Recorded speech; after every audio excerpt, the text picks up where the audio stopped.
If I told you that most people are only one unexpected bill away from being financially stressed out, you'd probably believe me.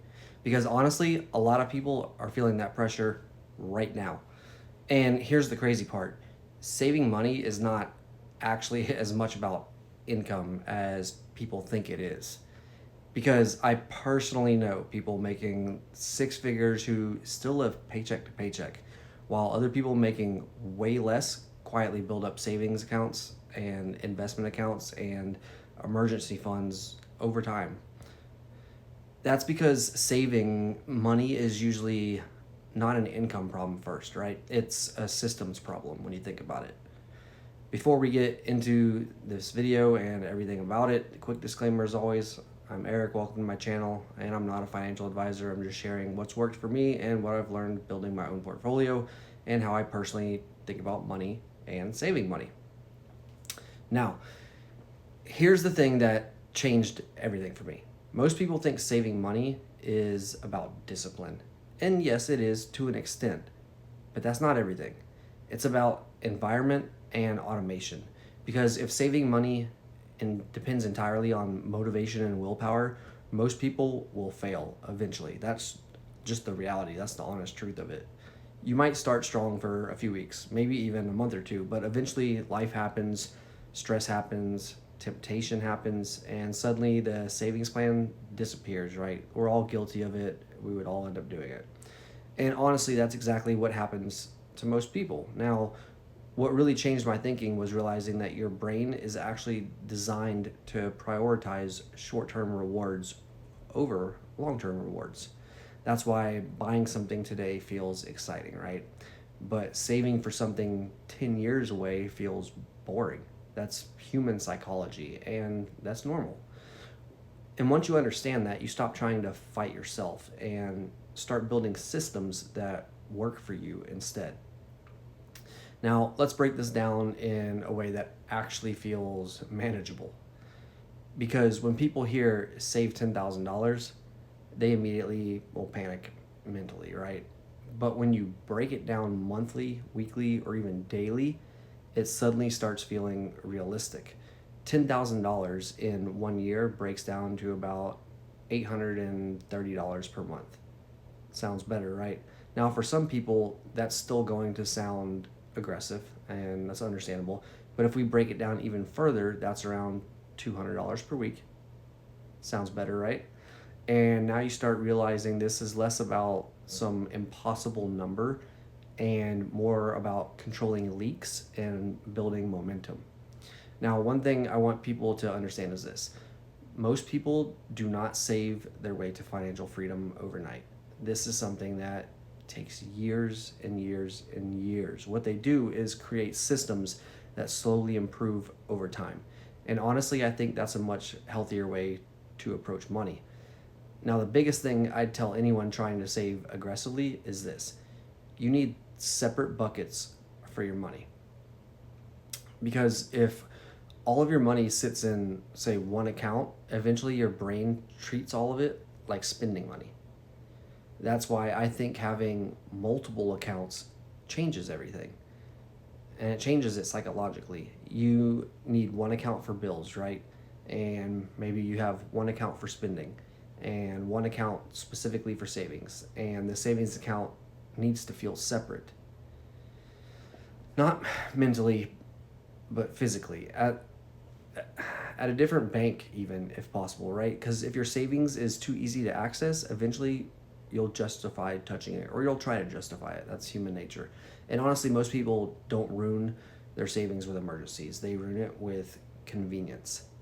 Now, another huge thing that changed my mindset around saving was automation. And I've talked about automation in almost all of my videos. This is probably the biggest game changer for most people. Because the moment that you automate your savings, you remove the emotion out of the process and you stop negotiating with yourself every single month. You stop deciding whether you feel like saving, right? The money moves automatically before you even have a chance to spend it or even think about it. And honestly, I think this is where most successful savers separate themselves from everybody else. They don't rely on motivation, they rely on systems, on automated systems.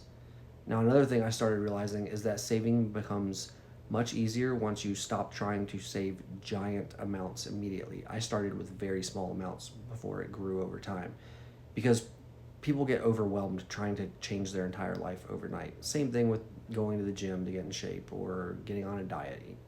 Instead, I think momentum matters way more. Start with something smaller. Maybe it's $50 a week, maybe it's $100, and then slowly increase that over time after you've started building the habits. Because once you start seeing progress, saving starts becoming psychologically rewarding, right? And honestly, I think that's the part people underestimate. Watching your savings account grow changes how you think about it. And you start getting excited about progress instead of spending. And once things start shifting, things start accelerating naturally.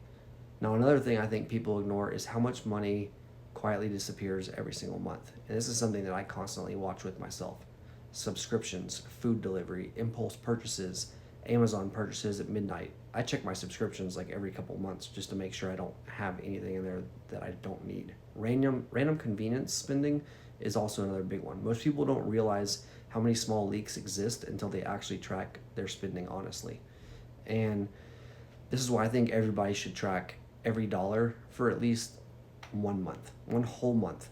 Not forever, just long enough to wake yourself up. It'll be a reality check for you. Because once you see where the money actually goes, it becomes a lot easier to fix it.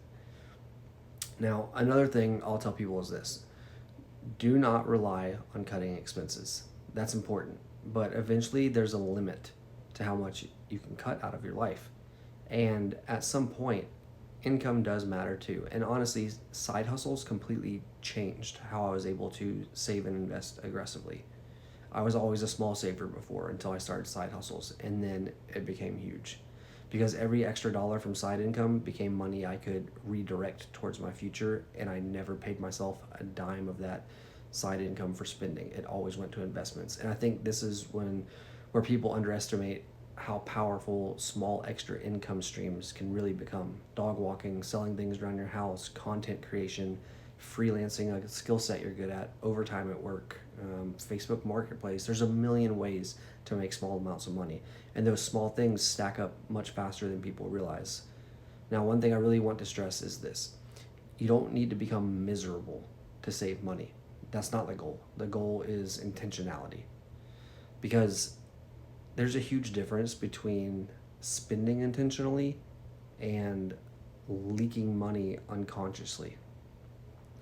I still spend money on things that I genuinely value, but random emotional spending, that's what destroys progress. And I cut that out a long time ago. Now, another thing that helped me massively was celebrating milestones. And I know that sounds simple, but psychologically, it matters and it does help. If saving money always feels restrictive and painful, eventually your brain will try to resist it, right? But when you are celebrating your progress, your brain starts associating saving with winning instead of deprivation. And that's also why I record these videos. It holds me accountable. And honestly, I think that's one of the biggest mental shifts that people need. Now, here's something else that I've noticed over the years. Once people build their first few $1,000s in savings, their stress level changes dramatically. Not because they're rich, because they're not, but because they finally have a little bit of breathing room. And honestly, breathing room changes everything psychologically, especially once you start getting up into like six figures and stuff, because now every unexpected expense, it doesn't feel like a total disaster anymore. You don't have that weight on your shoulders.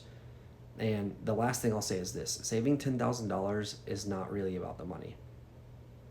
It's about becoming the type of person who can consistently build financial progress. That's going to set you up for 100,000 to 500,000 to a million. Because once you build that system and the habits and the mindset, 10,000 eventually becomes a lot more because it's easier for you to do that. And then investing starts becoming easier too. that's really the bigger picture here. You get more comfortable, you build the habits, things get easier. Now, if you got value from this video, hit the like button so it reaches more people like you, and drop a comment below. What's your current savings goal right now? And if you want to follow my own journey right here on this channel as I continue my road to $1 million, hit that subscribe button. I would appreciate it. It helps a small channel like mine. I'm showing you guys real investing and side hustles in real life and the real numbers behind everything. I'll see you guys in the next video.